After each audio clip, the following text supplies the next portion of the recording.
sa ating hulaan yarn, ito na nga ang ating chika. Isang female young star ang umaani ng iba-ibang reaksyon mula sa classroom. Paano ba naman kasi daig pa raw nito ang daig pa raw nito ang mga superstar kung umasta.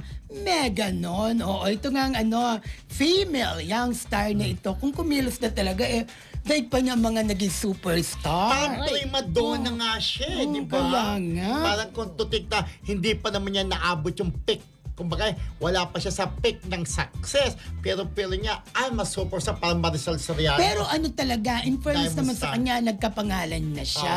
Nagkapangalan siya, pero yun na nga, feeling na talaga, feeling sikat na sikat Parang na. big star na. Oo, Diba? alam mo, yan hindi ko nakita kina Nora, Vilma, Sharon, Maricel, Janice de Belen, o kung sino Yung pa. mga lumang artista, no?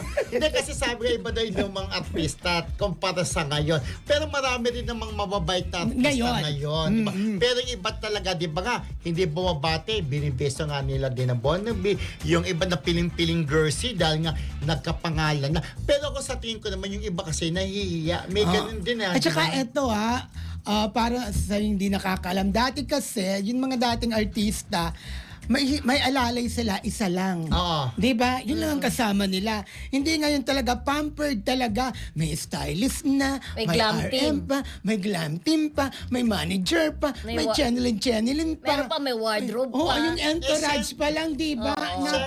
Siyempre, sabi nga, lahat naman nag-evolve. Siguro nag-evolve na rin Pero, sila. May mga glamping na rin. BFF, yung iba OA na masyado, Ay, di ba? oo, hindi Sa katulad nung totoo araw. lang, OA na.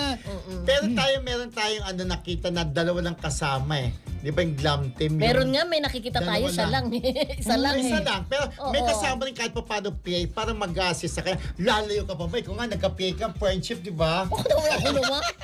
Nagka-PA siya eh. Talaga? Balik tayo dito sa female young star na ito. Okay. May isang insidente raw kasi may isang production staff. Okay. Pumasok sa kanyang dressing room.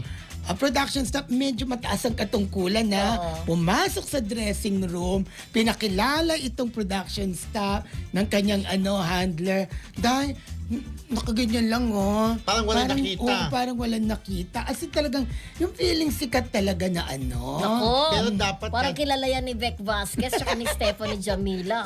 At saka ni Ate Tess Insyong. BFF Beck, kilala mo yan. At saka si Knights of Eraya. Hain, yung nagpapabati kanina din, Hain. Oo, pero lahat sila ay Hello. nanonood sa ating YouTube. Nakakatuwa, Ang dami. daming bago nating mga friends. Si Rosil Scorpio, Yup, Scorpio Ayan, Knights. tsaka si Ana Lu Alfonso, Nandyan din siya. Sila Beck, nandyan na talaga.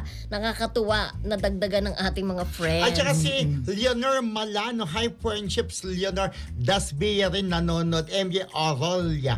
Hello, Talbog. Yes. Malo na to, nabati na natin. Si diba? Thea Maraula. Ayan. Yes, Maraula, parang si MJ Orola.